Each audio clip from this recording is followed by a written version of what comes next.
Почитувани гледачи, добра вечер. Ова е прва емисија од новиот продукт на 24 вести, Трета порта. Понесени од фактот дека интернетот секојдневно повеќе се наметнува како медиум од кој се информираат граѓаните, ние во 24 вести решивме секоја недела да читаме, сурфаме, бараме и бележиме што се пишува на интернет просторот. Потоа за вас ќе презентираме лепеза на коментари и мислења на еминентни новинари, уредници, колумнисти, публицисти и аналитичари на одредена тема. И сето тоа собрано на едно место. Трета порта ќе ви ги сортира и покаже различните мислења и ставови, со што ќе ви го олесни процесот за создавање на големата слика. За премиерната емисија имавме избор помеѓу три теми: новиот закон за медиуми, случувањето околу комисијата за 24 декември и состојбата со професионалните војници на АРМ. Поради поголемиот избор на текстови и колумни, решивме вечерва да почнеме со предложениот закон за медиуми, кој предизвика низа полемики и различни ставови. Според едни, законот е потребен и ќе внесе ред во светот на медиумите и ќе воведе нов начин на регулација на интернет просторот. Критичарите пак велат, новиот закон ќе е вовед во цензура, едноумие и ќе предизвика уште поголем пат на слободата на изразувањето. Како вовед во вечерашната емисија, почнуваме со колумна на Мирка Велиновска, објавена во Нова Македонија на почетокот на дебатата за законот за медиуми. Тука Велиновска се освртува на критиките на представникот на ОПСЕ Дуња Мијатовиќ за носењето на законот за медиуми. Колумната Мирка ја почнува со насловот "За слободата беше зборот". На самиот почеток се осврнува на говорот на Дуња Мијатовиќ и вели: "Ќутете, добро е. Дуња од ОПСЕ во средата рекла дека нацрт законот за медиуми бил модерен и по евроатлантски стандарди. Што ќе ни е закон, што ќе мисли таа за нацрт текстот од полноќ, да сме живи и здрави ќе слушнеме. Зависи кој ќе уфрли паричка во џубок с функционерката и која песна ќе избере. Како и да е, јас се чувствувам слободно до коска, од секогаш. Пишувам и говорам тоа што мислам и во што верувам и си ги следам принципите. Мојата слобода не им ја препуштам на платени бирократи со флексибилни ставови, не им давам на кариеристи и опортунисти да ми ја кројат судбината. Вредноста поблизок ми е Глен Гринвалд од Гардијан." Така вели Велиновска, така ја започнува својата колумна и очигледно дека не се согласува со мислењето на Дуња Мијатовиќ дека новиот закон за медиуми е опасен по слободата на изразувањето. Мирка Велиновска вели дека таа се чувствува слободна. Останатиот дел од колумната нема да го читаме бидејќи не се однесува конкретно на законот за медиуми, туку Велиновска продолжува со коментари на други теми. Ерол Ризаов од Утрински вестник пак се осврнува на Ерол Ризаов и неговата колешка Гордана Дувњак се осврнуваат на медиумските подолби во законот за медиуми и на односите меѓу новинарите. Својот текст Гордана Дувњак го почнува со колумната вели вака: "И тоа бедна. Заврши собраниската јавна расправа околу двата медиумски закона. Претставниците на медиумите, како и на невладиниот сектор, во присуство на членови на Собраниската комисија за транспорт и врски, цели 2 дена разменува аргументи околу решенијата содржани во новиот закон за аудиовидуелни медиумски услуги за медиуми. По завршувањето на годишно одморската ферија за пратениците, останува уште една финална дебата на која ќе земат учество ОПСЕ и Советот на Европа, како и словенечиот експерт Сандра Башик Хорватин. Мистериозниот закон, подготвен во најголема тајност, на почетокот беше замислен како еден мега закон кој требаше да ги регулира сите медиуми топтан: електронските, печатените, порталите. Тој потоа повторно по сугестија на странците се подели на 2 закона. Сите овие расправи треба да помогнат околу амандманското интервенирање во финалните верзии на законот, под услов ресорниот министар за информатичко општество и јавна администрација да покаже вистинска, а не само декларативна желба и расположение. Тука Дувњак се прашува, вели што покажа јавната расправа, она што го знае и врапците на гранките. Длабока поделеност помеѓу новинарите, доведена дури до степен на нетолерантност и лична нетрпеливост, па дури омраза, што е само уште еден доказ на кој дереже е спаднат македонски журнализам, но и целото општество затроено од партизација и различни сфери на интереси, но и фрустрираност. Кој е автентичниот представник на новинарскиот еснав? Дали постарото Сдружение на новинари на Македонија или новајлиите од Македонската асоциација на новинари, или пак новинарите се оставени сами да се штитат и бранат како што знаат и умеат.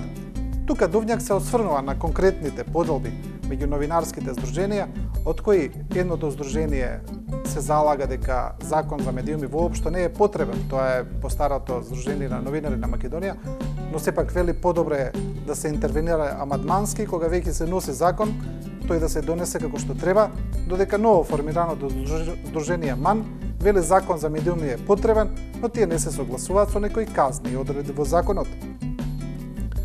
Тука Дуња продолжува, вели: другите беа на линија на владиниот став дека законот ќе воведе ред во досега нерегулираната сфера и ќе ги заштител новинарите, собствениците, менаџерите и уредниците. Министрот Иво Ивановски тврдеше дека регулативата ќе обезбедила независно новинарство, слобода на изразување, поголеми права на новинари и поголеми обврски за собствениците на медиумите. Невладиниот сектор укажуваше на недоверба во институциите, како и на ароганција на власта, која не успела да ги адресира вистинските проблеми на новинарството и на ваков начин само се обидувала да ја засили контролата. Пензионираните уредници и бивши директори чувствуваа потреба јавно да се исповедаат и да кажат зошто порано биле против донесување закон за медиуми, а сега се поросветлиле и затоа сугерираа да се зграби оваа прилика. Се бараше лиценцирање на медиуми, контрола на интернет сајтовите, се означи крај на медиумската транзиција. При крајот Дувњак поентира, вели: но и оние што ги брани и напаѓаа законите, заедно беа во право. Нема совршени закони, не е до тоа што ќе се напише на хартија, туку во она што не се пишува, а се знае недостатокот на толеранција и демократска култура. Колку пратениците од парламентарното мнозинство го сватија сериозно предупредувањето на колегата од ЗНМ, кој ги повика да се однесуваат како опозиција, за да не се случи последиците од лошите закони да го почувствуваат на своја кожа, кога нема повеќе да бидат на власт, не знаеме.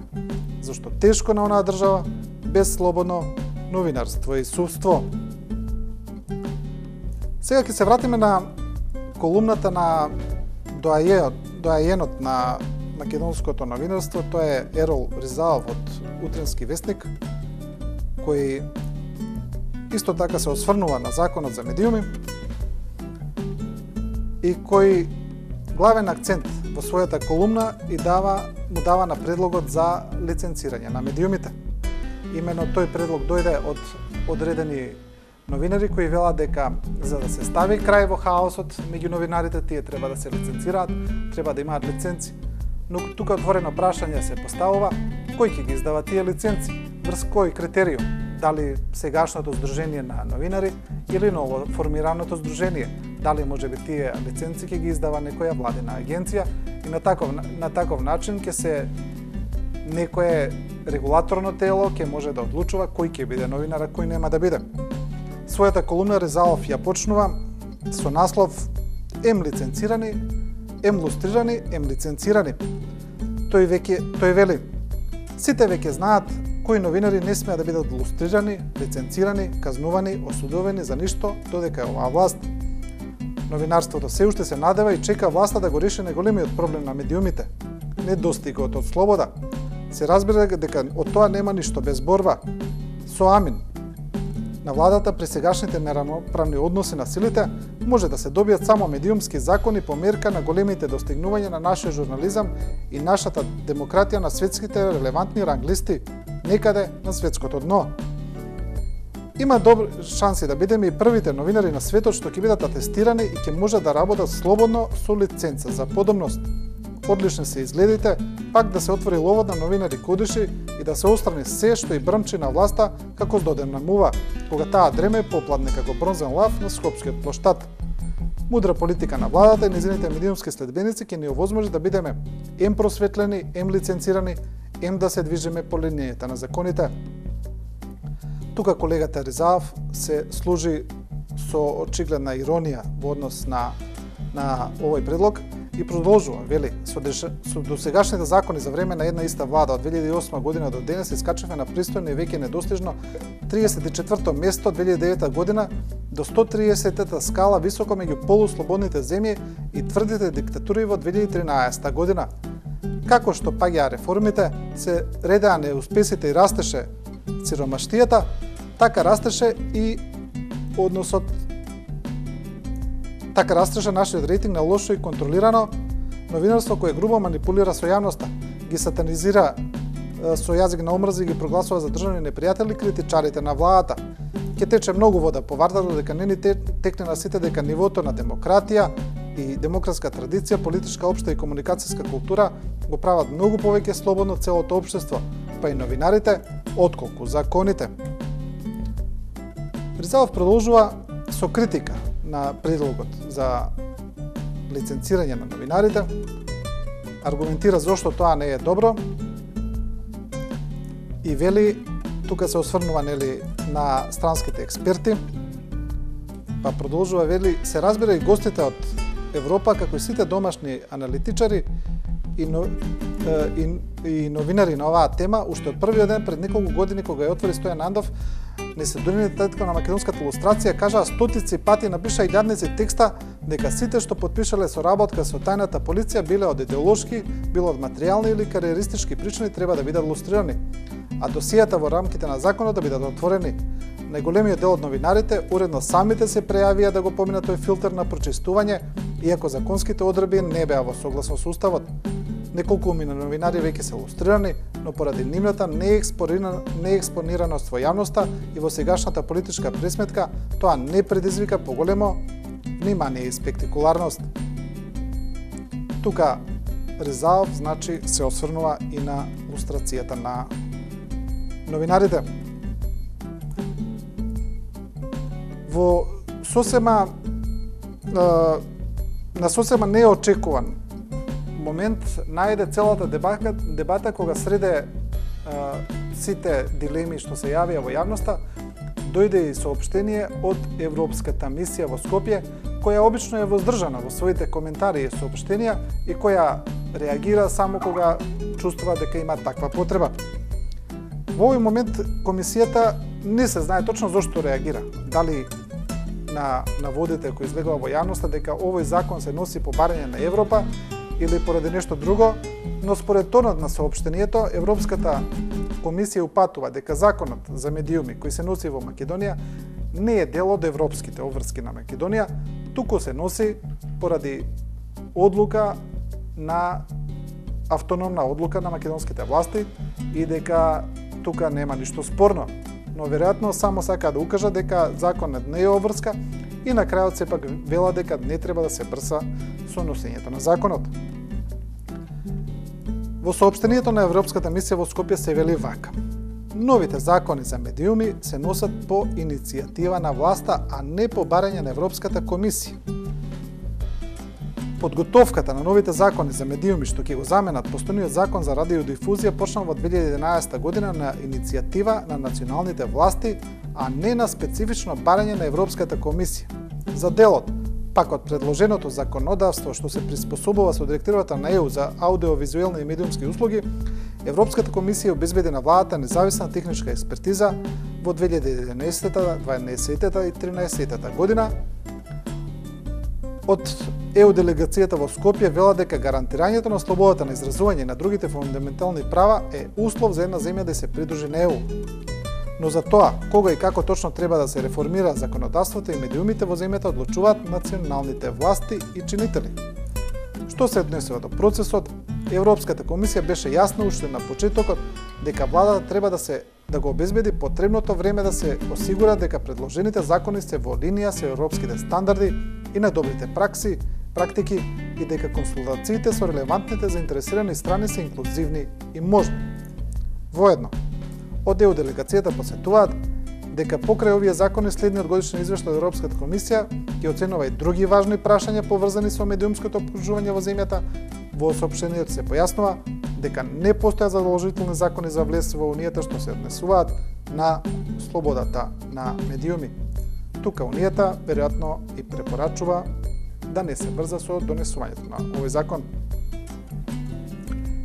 Неделниот преглед на колумни, на ставови, на мислења ќе го продолжиме со дел од интервју на Александар Русјаков, кој во последниот период, во последните години е прилично експонирана личност во јавноста и личност која има ставови за доста горчливи одредени прашања. Во интервјуто на Русјаков, кој не се однесува за законот за медиуми и за слободата на медиумите, постои едно прашање за медиумите, на кое Русјаков исто така има став, но ставот на Русјаков е дека медиумите во Македонија се слободни и тој не гледа баш проблем со слободата на изразувањето.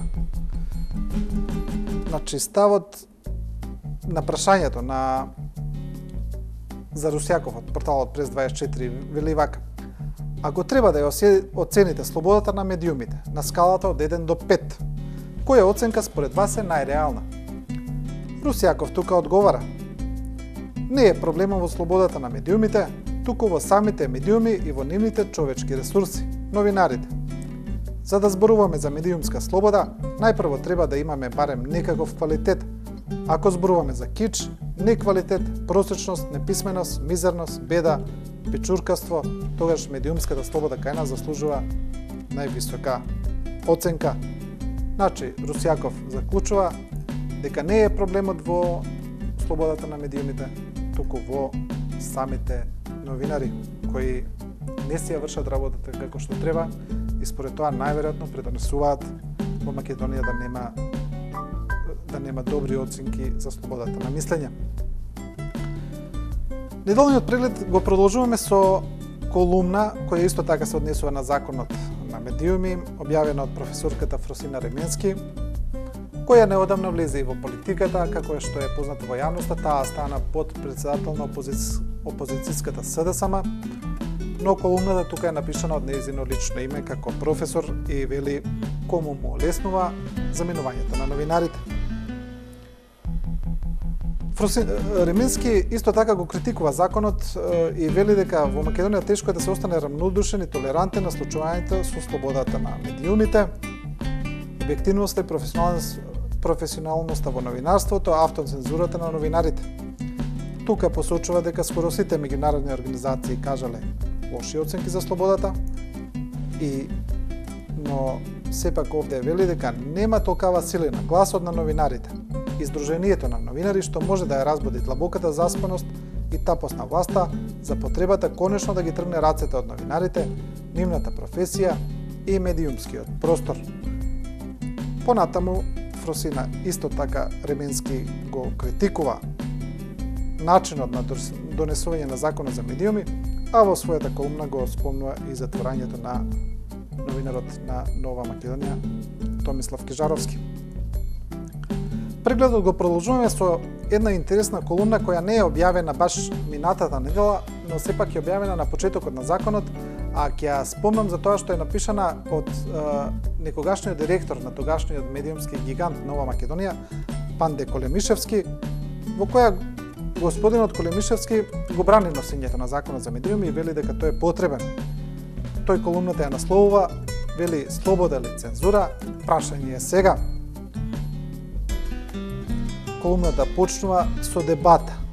Дали ја постара слободата на говорот или цензурата, и тука вели дека тоа е главно и суштинско прашање во односите меѓу владата и новинарите. Во вториот дел вели вака: можам да ги разбирам неколку невладени и непрофитни организации кои со леснотија ги форсираат повиците на законот да се отврли уште пред да почне да се дебатира. Ги разбирам затоа што нив ништо не ги засега, затоа што никој од овие аморфни состави ги нема почувствувано на своја кожа маката и тежината на новинарската сложена и лошо платена професија. Колемишевски, поентата на неговата колумна е дека сите го напаѓаат законот на медиуми без пред тој да биде донесен. Колемишевски веројатно мисли дека треба прво да се донесе законот, да се одржи една здрава дебата која во моментов и се води во собранието, па потоа тој донесен закон да се критикува или да се бараат лошите решенија во него. На крајот ќе завршиме со кого, ако не со Горан Михайловски од Вест, со неговиот неделен преглед на настаните и со неговата колумна Сакам да кажам, која овој пат е целосно посветена на законот за медиуми. Колумната почнува со символичен наслов и вели диши слободно. Вели ако успеат и дозволата за зборување да не продадат како европски стандард, тогаш сме заслужиле да ни воведат и лиценци за дишење. Во дебатата за Законот за медиуми, Михайловски вели: изгледав уште една представа со наслов Дебата за закон за медиуми. Во државата во која дебата е непожелна дури за садење и сечење дрвја, ние дебатираме дали сами ќе си ја ограничиме слободата. Па доаѓаат експерти од ЕУ, па ОПСЕ дава изјави, па едното здружение на новинари се буни, па другото исто така се буни, ама помалку. Па едниот синдикат бойкотира расправа, другиот го нема, невладини организации, така натаму. Понатаму Михайловски доаѓа до главната поента. Тој доаѓа до Уставот на Република Македонија. Вели дека на 17 ноември 1991 година во Македонија се донел устав.